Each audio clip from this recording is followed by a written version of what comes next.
Pessoal, boa noite. Antes de começar o vídeo, eu vou deixar um recado rápido. Eu criei um segundo canal, o canal se chama Brasil Assombrado. Quem puder se inscrever lá e ativar o sininho para receber novas notificações de vídeo, eu ficarei muito grato. O link que te levará para o novo canal estará fixado na parte de comentários desse vídeo. Muito obrigado mais uma vez, sem mais delongas, vamos para o vídeo. O espírito que assombra os turistas.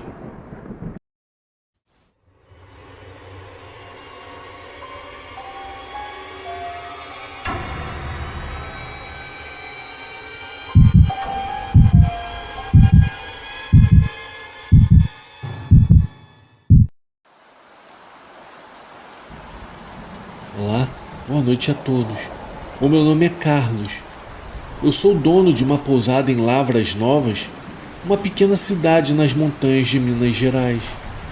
Eu vivo aqui há quase 20 anos e nesse tempo já recebi gente de todo canto em busca de trilhas, cachoeiras e aquele sossego da cidade do interior. Mas o que os visitantes não esperam é que ao cair da noite começam a surgir histórias que podem arrepiar até os mais corajosos. Tudo gira em torno de uma antiga ponte de madeira escondida nas trilhas da serra. A minha pousada fica a poucos minutos da Cachoeira dos Namorados, em um dos destinos mais procurados da região. Durante o dia, o clima é de paz, mas durante a noite, os relatos sobre a tal ponte começam a surgir. Gente que passou por lá jura ter visto algo que desafia qualquer explicação. São relatos de arrepiar os cabelos, descrições que fazem qualquer um pensar duas vezes antes de se aventurar pelas trilhas depois do pôr do sol. Muitos chegam a dizer ter visto uma figura pendurada em uma árvore na entrada da ponte. O mais curioso é que essas visões parecem acontecer apenas com quem não é daqui, pois os moradores que passam pela ponte há anos nunca viram nada de vultos, nada de figuras estranhas. Mas os turistas sempre voltam com histórias completamente perturbadoras. A ponte é simples, de madeira envelhecida pelo tempo, com tábuas irregulares que rangem sobre o peso de quem passa. Ela atravessa um pequeno riacho que seca na maior parte do ano, mas o verdadeiro destaque é a atmosfera em torno dela, cercada por árvores altas e um mato que parece sempre denso, mesmo estando no inverno. A ponte fica em uma área um pouco isolada, no meio de uma das trilhas menos movimentadas. Não há iluminação por perto e à noite tudo ao redor se transforma em um breu completo, o que torna a travessia ainda mais desconfortável. A árvore logo na entrada da ponte é grande e retorcida. Parece ter crescido de uma forma esquisita, com galhos que se projetam para todos os lados como braços esticados. É sob essa árvore que a maioria das histórias estranhas acontece. Eu vou contar alguns pequenos relatos dessas pessoas. Eu até estou criando um quadro na minha pousada com esses relatos. E hoje, aqui na pousada, quando nos reunimos com os hóspedes nos jantares e fogueiras que fazemos, eu conto esses relatos enquanto eles contam os deles. É tudo muito assustador durante a noite, mas sem mais enrolação, eu gostaria de contar o caso de um casal de São Paulo que veio para cá. Não foi o primeiro que eu ouvi, mas foi o mais interessante. Depois tiveram outros melhores, mas eu gostaria de começar por eles. Esse casal de São Paulo chegou aqui em um feriado de julho. Eles eram daqueles que adoram a aventura, chegam animados querendo explorar todas as trilhas. Logo no primeiro dia, eu já percebi que estavam empolgados para ver tudo que Lavras Novas tinha para lhes oferecer. Porém, o mais interessante aconteceu na segunda noite, quando eles estavam voltando da caminhada pela trilha que passa na ponte de madeira. Eles me contaram o que eles haviam visto, e eu confesso que até eu fiquei com o pé atrás naquela noite. Os dois voltaram mais cedo do que o planejado, com o rosto meio pálido e pedindo um chá quente. Quando começaram a falar, dava para ver que estavam tentando racionalizar o que haviam acabado de passar. Eles disseram que ao atravessar a ponte no fim da tarde, ainda tinha um restinho de luz, mas era o suficiente para ver tudo em volta. Só que ao chegarem à ponte, a mulher sentiu um arrepio repentino, como se alguém estivesse a observando. Eles olharam em volta e do lado direito da entrada naquela árvore que sempre fica ali solitária, havia algo pendurado. A princípio eles acharam que era uma lona velha ou um galho que tinha se quebrado com o vento, mas não era nenhum dos dois.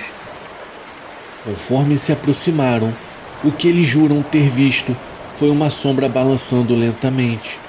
O homem mais cético achou que era apenas uma sombra, mas a mulher jurou que viu a silhueta de um homem com a cabeça inclinada e os braços caídos, como se tivesse sido enforcado. Os dois ficaram imóveis, sem coragem de atravessar a ponte. O homem pegou o celular e tentou iluminar a área, mas a bateria descarregou do nada, o que já foi o bastante para fazerem meia volta e correrem de volta para a pousada. O detalhe que mais os assustou foi que depois que saíram da ponte o vento acabou. Estava uma ventania danada o tempo todo e do nada parou. Eles olharam para trás e o que quer que estivesse lá não estava mais. Desde então, eles não quiseram voltar a falar sobre isso, mas a tensão no rosto deles naquela noite não deixou dúvida. Essa foi a última vez que se aventuraram por aquela trilha. Depois de ouvir tantos relatos dos meus hóspedes, decidi que era hora de investigar mais a fundo. Eu fui conversar com alguns moradores mais antigos daqui de Lavras Novas. Eu sempre achei estranho o fato deles não comentarem muito sobre a ponte, como se fosse algo que preferissem evitar. Mas com o tempo e algumas conversas, alguns deles começaram a falar. Foi então que descobri algo que mudou completamente a minha percepção sobre o que estava acontecendo. Alguns moradores mais velhos admitiram já terem visto o que muitos turistas descrevem: uma figura balançando na estrada da ponte, especialmente em noites mais frias. Segundo eles, essa aparição seria do antigo dono de uma pousada da região. A tragédia que tirou sua família não foi apenas um acidente qualquer. Um turista que passava pela cidade apressado e desatento causou o acidente que tirou a vida da sua esposa e filho. O turista estava atrasado para um evento e dirigia em alta velocidade na estrada da serra. Na curva que levava à cidade, ele perdeu o controle e o resultado foi devastador. O dono da pousada nunca havia se recuperado. O sofrimento e a perda o consumiram e ele passou a perseguir não só o turista responsável, mas todos que vinham de fora. O seu ódio foi crescendo e ele entrou em depressão profunda, até que teve um dia que ele foi encontrado preso naquela árvore na entrada da ponte. Ele estava pendurado. Já sabe o que ele fez, né? Desde então dizem que o seu espírito fica vagando por ali, perseguindo quem vem de fora, como se tentasse punir qualquer turista que cruza aquele caminho, buscando vingança pelo que ele perdeu. Isso explicaria por que apenas os visitantes veem a sua aparição, como se ele estivesse à espera de uma chance para reviver sua dor e fazer com que os outros sintam o que ele sentiu. Bom, se é verdade ou não essa história eu não sei. O povo inventa muita história. Mas depois do casal de São Paulo, vieram outros hóspedes com histórias ainda mais perturbadoras sobre a ponte. Um dos relatos que mais me marcou foi de uma mulher que veio sozinha, uma fotógrafa de Belo Horizonte. Ela estava em busca de paisagens para capturar o entardecer e não se impressionava fácil com histórias de assombração. Mas naquela noite, Ao voltar para a pousada, o olhar dela era de puro terror. Ela contou que lá por volta das 18 horas, já com a luz do dia se esvaindo, decidiu atravessar a ponte para tirar algumas fotos do outro lado. Ao caminhar sobre a ponte, ouviu um som leve de cordas rangendo, como se algo estivesse balançando no ar. Ela ignorou, pensando que era o vento, mas a cada passo o som ficava mais próximo e mais alto. Quando se virou, a ponte estava vazia, mas o som persistia. Ela ergueu a câmera para tirar uma última foto antes de ir embora e, pelo visor, viu claramente uma silhueta ao lado da árvore. Parecia um homem balançando suavemente, mas quando ela baixou a câmera, a figura não estava mais lá. Ela correu de volta, largando o equipamento, e jurou nunca mais voltar àquele lugar. Outro evento que me arrepiou foi de um grupo de amigos que decidiu explorar as trilhas durante a noite. Eles estavam acampando nas proximidades e por volta das 2 horas da manhã, um deles foi até a ponte sozinho para tirar fotos. Quando chegou lá, ouviu o som de algo sendo arrastado sobre a madeira. Ele iluminou a ponte com a lanterna, mas não viu nada. Ao dar o primeiro passo para atravessar, a lanterna piscou e apagou. E foi nesse momento que ele ouviu uma voz baixa, um sussurro vindo do outro lado chamando pelo seu nome. Em pânico, ele correu de volta para o acampamento, porém os seus amigos o encontraram no meio da trilha parado, sem saber como tinha ido tão longe em tão pouco tempo. Eles juram que ele não se lembrava de nada depois de ter ouvido o sussurro, que no caso mandava ele pular da ponte. Esses são apenas alguns dos relatos que eu ouço sobre a ponte e cada um deles parece mais assustador que o anterior. A sensação sempre é a mesma, algo espreitando naquela ponte, algo que não se pode ver a olho nu, mas que escolhe quem vai sentir sua presença. O mistério dessa ponte só cresce e por mais que tentem, ninguém consegue explicar o que realmente acontece lá. Quem sabe um de vocês que está assistindo seja corajoso o bastante para tentar. Eu estou pensando seriamente em oferecer uma estadia gratuita para alguns inscritos virem até aqui e viverem essa experiência por conta própria. Eu sei que aqui tem muita gente que gosta do assunto e saberia lidar com essa coisa melhor do que as pessoas que não acompanham esse tipo de história. Eu estou apenas pensando por enquanto, mas seria interessante ver quem teria coragem de passar uma noite nas trilhas de Lavras Novas e, quem sabe, cruzar até a ponte durante a noite. Bom, eu gostaria de agradecer ao dono do canal por trazer esses relatos. Quase sempre reúno o pessoal que vem nos visitar, colocando os vídeos em uma caixa de som e ficamos ouvindo próximo à fogueira. Os turistas adoram. Pois bem, esses são os relatos daqui da pousada. Um grande abraço a todos e que Deus continue abençoando cada vez mais. Fiquem com Deus.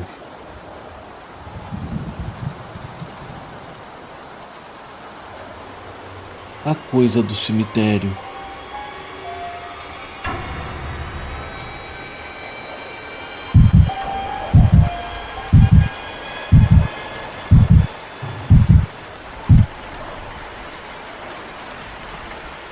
Eu tinha 11 anos de idade quando precisei morar com meu avô em uma casa muito isolada, em um pequeno povoado. Isso aconteceu porque os meus pais haviam falecido em um acidente de carro. Eu não estava me adaptando bem, tanto à notícia quanto à nova vida naquele lugar. A principal razão era o bullying constante que eu sofria dos meus colegas. Um dia, tentando acabar com as piadas e as zombadeiras, eu fiz algo do qual me arrependo até hoje. Era quase dia das bruxas e por todos os lados haviam decorações dessa festividade. Os meninos da minha escola pareciam gostar muito da data e de tudo que ela envolvia. Naquele momento, Eu ainda não tinha amigos para conversar sobre esses temas, mas como eles me interessavam, eu tentei me enturmar. Eu queria ter alguém com quem compartilhar. Foi então que um dia, enquanto eu tentava puxar conversa com um desses grupos, eles me disseram que iriam ao cemitério após a escola para contar histórias de terror e passar o tempo. Aquilo me assustou bastante, mas eu acho que consegui esconder o meu medo. Eu não queria que eles me chamassem de covarde, então perguntei se eu poderia ir também. Eles ficaram surpresos por eu querer participar, mas aceitaram. Eu fiquei feliz, pois pela primeira vez eu sentia que fazia parte dos planos como todos os outros.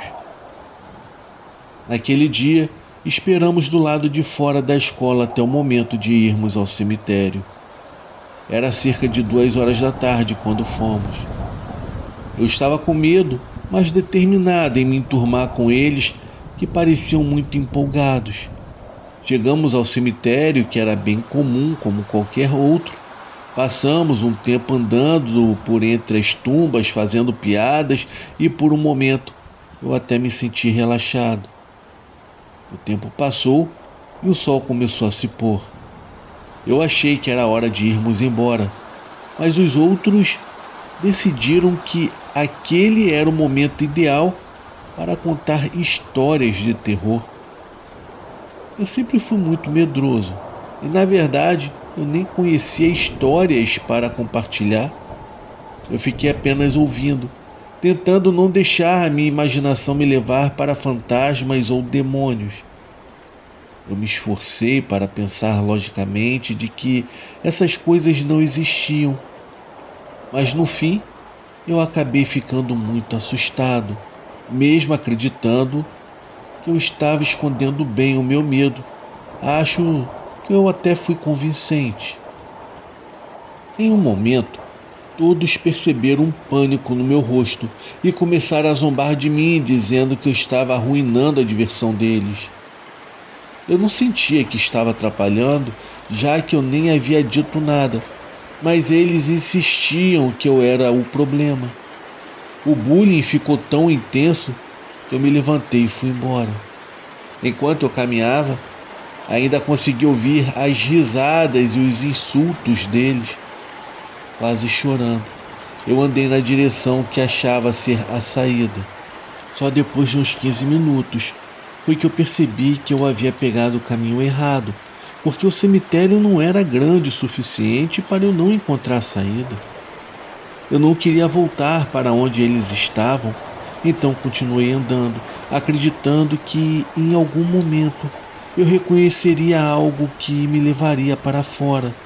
No entanto, só consegui me perder ainda mais. As sepulturas pareciam todas iguais, e eu comecei a ficar nervoso com toda aquela situação.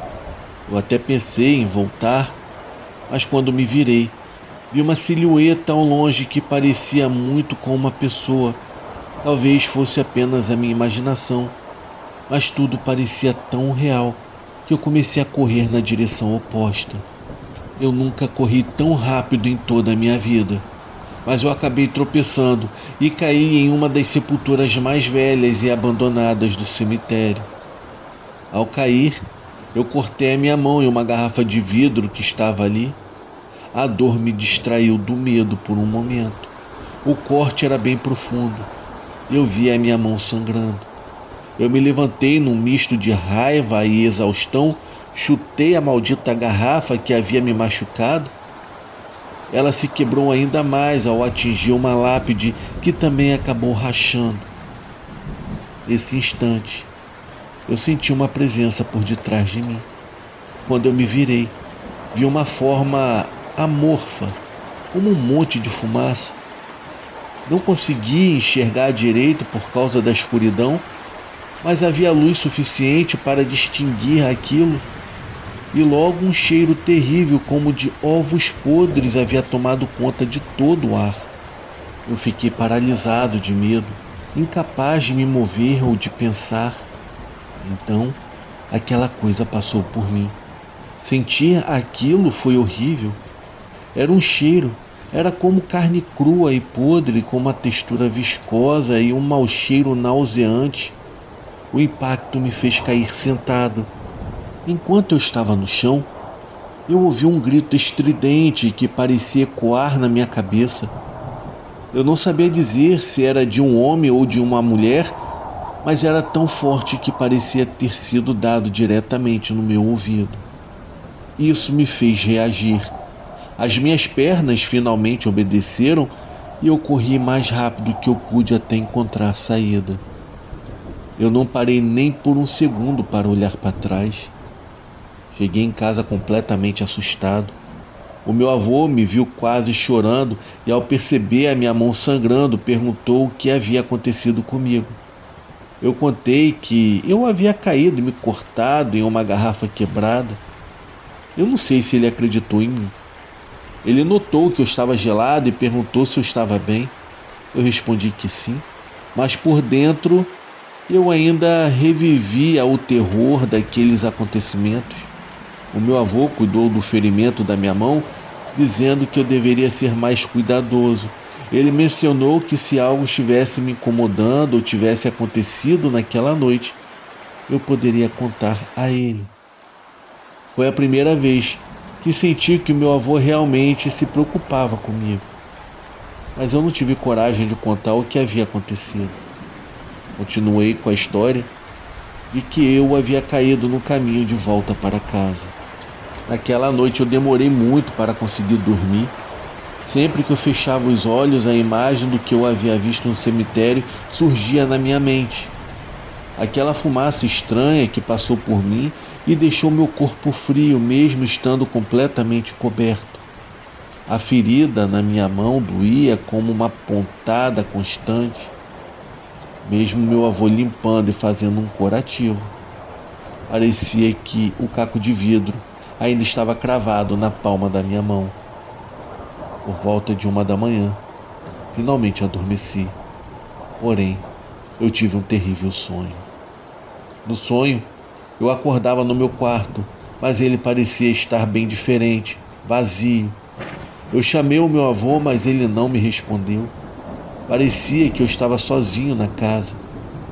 Me levantei da cama e caminhei até a cozinha, mas o corredor parecia interminável. Quando finalmente eu estava perto do final, a figura de fumaça que eu havia visto no cemitério apareceu bem na minha frente, sendo que dessa vez ela começou a ganhar forma, tornando-se uma silhueta mais definida, como a sombra de um homem.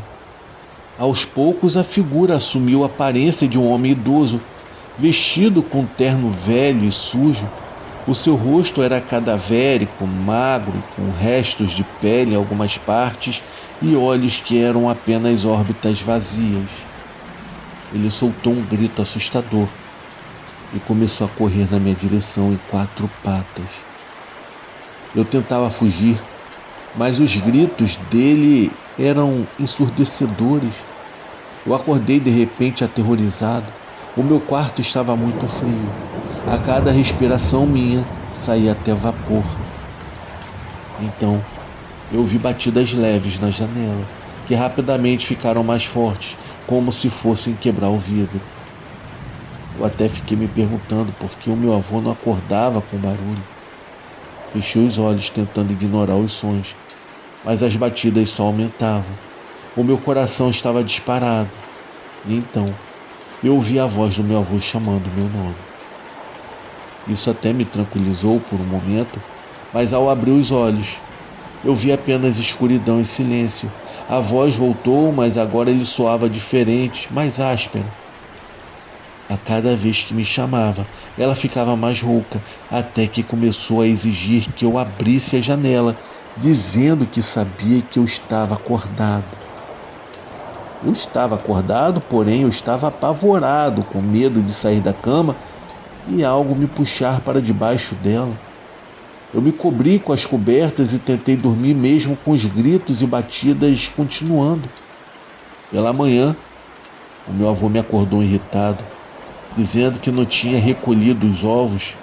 Ao ouvir sua voz, Eu me lembrei de tudo que tinha acontecido na noite anterior.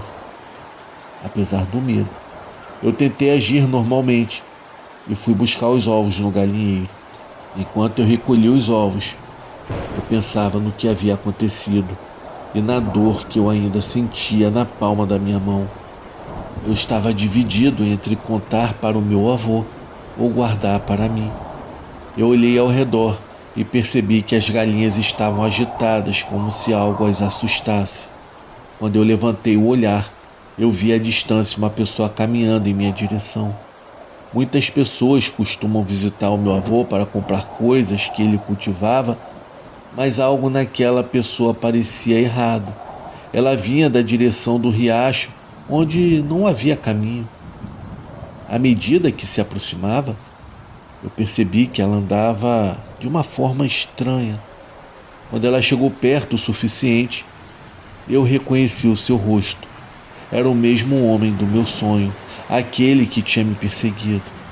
Eu deixei cair a cesta com ovos e corri de volta para casa. Eu contei ao meu avô o que eu tinha visto, mas ele disse que não havia ninguém lá fora. Ele saiu para verificar e voltou dizendo que eu havia quebrado todos os ovos e que não havia ninguém no quintal. Eu tentei explicar que eu tinha visto alguém vindo do riacho, mas ele afirmou que era impossível, já que não havia nenhum caminho por lá. Eu quis contar sobre o sonho e o homem, mas me calei, achando que ele não acreditaria em mim. Se ele nem acreditava que alguém podia estar lá fora, muito menos ele acreditaria que era o homem do meu sonho. Eu fiquei calado novamente, e o meu avô me repreendeu de novo por eu ter quebrado os ovos. Depois disso, ele disse que era melhor eu ir para o meu quarto e não hesitei em obedecer. Eu passei a maior parte do dia desenhando, lendo gibis e matando o tempo. Eu notei que o meu avô estava irritado porque ele quase não falou comigo naquele dia. Acho que ele ficou muito bravo, já que ele não me chamou para descer em nenhum momento. Entediado, eu comecei a brincar. Eu não me lembro exatamente o que eu estava fazendo, mas acabei me escondendo dentro do armário do meu quarto. Eu estava imerso na brincadeira quando eu comecei a sentir algo muito estranho, uma horrível sensação de que eu não estava sozinho. Apesar de estar em um armário pequeno, onde só cabia eu, aquela sensação me deixou tão desconfortável que eu decidi sair. Porém, ao tentar abrir a porta, eu percebi que ela estava travada, quase como se alguém a estivesse segurando do lado de fora para que eu não saísse. O medo tomou conta de mim enquanto eu tentava forçar a porta, mas logo percebi que era inútil, pois eu não tinha força suficiente para abri-la. Eu soltei a porta e comecei a chamar pelo meu avô gritando em plenos pulmões, mas parecia que ele não ouvia nada. Eu até supus que ele deveria estar do lado de fora da casa e por isso, por mais que eu gritasse, ele nunca me ouviria. Enquanto eu pensava no que fazer, de repente eu senti uma respiração quente atrás da minha cabeça. O ar quente roçava na minha nuca. Eu virei a cabeça apavorado com o que eu poderia ver, mas eu não conseguia enxergar nada. Aquela respiração continuava pausada e rítmica, como se algo ou alguém estivesse me esperando. Eu tentei me afastar, mas os meus pés bateram na parede do armário e então o som de respiração cessou, deixando assim um silêncio aterrorizante. Eu tentei controlar a minha própria respiração, agora curta e acelerada, enquanto pensava no meu avô, desejando com todas as forças que ele entrasse no quarto. Então, de repente, algo frio e úmido tocou meu pescoço. Eu gritei com todas as minhas forças e a porta do armário se abriu de repente. Eu caí no chão do quarto ofegante e tremendo. Assim que me acalmei um pouco, eu percebi que quem tinha aberto a porta era o meu avô, que olhava para mim confuso e irritado. Ele perguntou o que havia acontecido e eu apontei para o armário, mas logo percebi que não havia ninguém lá dentro. Eu disse a ele que eu tinha ficado preso no armário. Ele me repreendeu novamente, dizendo que eu não deveria me esconder ali e que eu quase tinha danificado a porta. Depois disso, ele simplesmente saiu, me deixando sozinho no quarto. Eu tranquei a porta do armário com a chave para garantir que, se aquela coisa ainda estivesse lá dentro, ela não pudesse sair. Naquela noite, eu mal conseguia dormir, acordando constantemente com medo de que a porta do armário se abrisse e que o que estivesse lá dentro saísse. No dia seguinte, o meu avô iria ao mercado comprar algumas coisas. Eu pedi para ir com ele, pois eu não queria ficar sozinho em casa, mas ele disse que não demoraria e foi definitivo na resposta. Eu acabei ficando na sala, pois eu não queria voltar ao meu quarto. Eu fiquei mais perto possível da porta de entrada, caso eu precisasse sair da casa rapidamente. Cansado pela noite mal dormida, eu acabei cochilando no sofá, mesmo tentando resistir ao sono. Enquanto eu dormia, eu ouvi uma voz, ou pelo menos achei que fosse uma voz. Na verdade, eram sussurros ininteligíveis, como se alguém estivesse falando bem perto do meu ouvido. Eu me levantei do sofá e fui até a janela para ver se o meu avô já estava voltando, mas não consegui vê-lo. Eu até pensei em sair de casa, mas ele sempre dizia que eu não deveria fazer isso na sua ausência. Eu respirei fundo e me virei para voltar ao sofá, mas quando eu fiz isso, eu vi algo no corredor que levava aos quartos. Meus amigos, lá estava um homem andando de quatro, como se fosse um animal. Porém, ele estava de cabeça para baixo. O seu estômago estava virado para cima e suas mãos e pés estavam dobrados da mesma maneira antinatural. A sua cabeça estava completamente virada, como se ele não tivesse articulação no pescoço. Ao ver aquilo, eu gritei como nunca e saí correndo de casa imediatamente. O meu avô chegou pouco depois e me encontrou sentado na entrada, suando e tremendo. Ele perguntou por que eu havia saído correndo, mas eu não conseguia dizer nada. Eu sabia que ele me repreenderia de novo e que ele não acreditaria em mim. Então, eu apenas disse que eu estava brincando. Ele, por sua vez, me advertiu a não sair da propriedade sem a sua permissão e nós voltamos para dentro de casa, onde, como eu imaginava que tudo estaria normal, eu só conseguia pensar que no dia seguinte seria segunda-feira e talvez eu pudesse falar com os outros meninos que foram ao cemitério comigo. Talvez eles tivessem passado pelo mesmo que eu e pudessem me dar algum conselho ou alguma explicação. Ao voltar para casa, eu senti novamente aquela sensação de estar sendo observado. Eu estava cada vez mais assustado e olhei em volta, mas não vi ninguém. Apressei o passo, mas enquanto eu caminhava pelo caminho deserto que levava à casa do meu avô, eu ouvi um som estranho, como se alguém estivesse tentando chamar a minha atenção. Eu sabia que não deveria olhar para trás, mas o som ficou mais insistente. E então, eu ouvi uma voz me chamar pelo meu nome, usando um tom exato do meu avô. Eu fiquei paralisado, mas não me virei. Em vez disso, continuei andando, agora mais rápido. Enquanto isso, aquela voz que antes parecia familiar começou a se transformar em algo rouco e aterrorizante.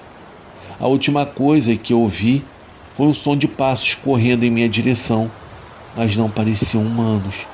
Pareciam patas de algum animal que eu não conhecia.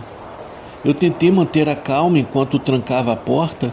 Assim que a fechei, ouvi alguém batendo e arranhando a porta com força, quase como se quisesse derrubá-la para chegar até a mim. Eu não sabia o que fazer. Eu me afastei e corri para o meu quarto, onde também tranquei a porta. Eu podia ouvir os golpes na porta principal, junto com gritos e insultos que aquela coisa berrava enquanto batia. Eu fiquei no quarto completamente aterrorizado, até que o meu avô chegou. Quando vi a porta se abrindo, ele me chamou perguntando por que a porta estava cheia de arranhões. E então, eu não consegui mais esconder o que realmente estava acontecendo e contei tudo. Expliquei como aquela coisa que se parecia com um homem estava me seguindo.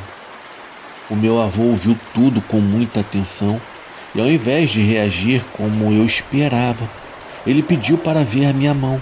Ele tirou o curativo para verificar a ferida da noite anterior quando eu havia trocado o curativo. Não parecia tão ruim quanto estava naquele momento, mas o local ao redor estava preto e tinha um cheiro horrível.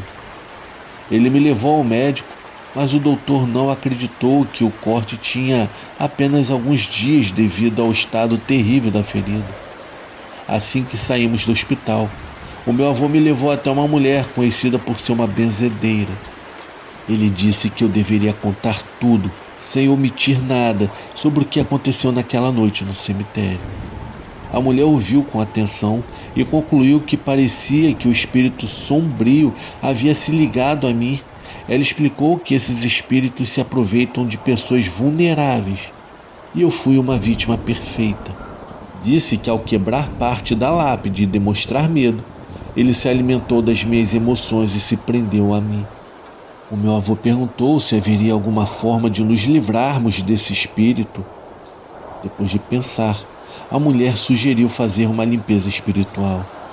Ela realizou o ritual ali mesmo, usando óleos e outros materiais, mas no final concluiu que o espírito estava muito apegado a mim para me deixar. A única solução seria pedir perdão no túmulo e oferecer algo como uma espécie de presente. Foi o que fizemos. Durante quase um mês, o meu avô me levou todos os dias ao cemitério para pedir desculpas e deixar ofertas, mas nada parecia funcionar. As aparições daquela entidade ficaram cada vez mais agressivas comigo. Eu, por outro lado, estava cada vez mais doente e fraco. Mal conseguia dormir e, quando conseguia, acordava ainda mais cansado. Eu cheguei a desmaiar algumas vezes e até parei de ir à escola. O meu avô estava desesperado por não conseguir me proteger. Então teve uma noite que ele precisou sair para fazer uma entrega distante. Queria me levar, mas eu estava muito debilitado para viajar. Depois de pensar bastante, decidiu me deixar em casa e pediu para eu trancar bem a porta e não abrir para ninguém. Eu concordei, claro, pois eu estava apavorado demais. Enquanto eu estava deitado na cama, eu comecei a sentir um cheiro horrível de água apodrecida. Eu não sabia o que fazer, pois eu estava sozinho. A única ideia que tive foi me trancar no banheiro e começar a rezar uma oração que o meu avô havia me ensinado para afastar espíritos maus. Essa oração nunca tinha funcionado, mas naquele momento me dava uma falsa sensação de segurança. Eu rezei o mais alto que eu pude. Enquanto isso, eu ouvia passos pela casa e portas sendo abertas e batidas com força. Era como se eles estivessem me procurando. Chegaram então ao banheiro e começaram a girar a maçaneta com força. De repente, os movimentos pararam e eu ouvi batidas suaves na porta, acompanhadas de uma voz que dizia saber que eu estava lá dentro, pedindo para eu abrir. Eu permanecia no canto do banheiro, rezando e implorando pela volta do meu avô. As batidas suaves logo se transformaram em golpes fortes e arranhões. A voz ficou mais irritada, mais do que todas as vezes anteriores. Depois, começou a rir de forma descontrolada, como se nunca havia feito antes. A risada cessou abruptamente, deixando um silêncio aterrador. Eu continuei rezando de olhos fechados. Alguns minutos se passaram até que a risada voltou, mas dessa vez parecia estar dentro do banheiro comigo. Eu me levantei com a intenção de sair, mas ao fazê-lo, fiquei de frente para o espelho e vi o reflexo daquele homem. A luz do banheiro apagou, pois a lâmpada explodiu, deixando-me completamente na escuridão. Antes que eu pudesse alcançar a porta, senti algo atravessar meu corpo exatamente como no dia do cemitério. Depois disso, tudo ficou escuro. Meus amigos, eu acabei acordando no hospital no dia seguinte. O meu avô me encontrou inconsciente no banheiro, pálido, e chegou a pensar que eu estava morto. Segundo os médicos, o meu coração havia parado de bater por quase 1 minuto. Quando eu recuperei a consciência, a sensação de estar sendo observado já não estava mais lá. Eu me sentia incrivelmente aliviado. Parecia que ao achar que eu estava morto, aquela coisa havia desistido de mim. A partir daquele momento, todos os eventos paranormais cessaram da mesma forma inesperada e sem aviso. Aquela coisa me deixou. Eu acredito que a força das orações me ajudou a me livrar daquele encosto. Hoje em dia, sempre que eu preciso entrar em um cemitério, eu peço licença e cumprimento as entidades que ali residem, dizendo que estou entrando com o máximo de respeito. Antes de ir, eu me despeço, agradeço por terem permitido a minha visita e faço uma oração logo em seguida, pois eu acabei aprendendo da pior forma essa lição. Boa noite. Você que chegou até o final do vídeo, realmente eu lhe agradeceria se você desse o seu like e se inscrevesse para receber mais conteúdos como esse. Por hoje é só, mas nos veremos em breve no próximo vídeo.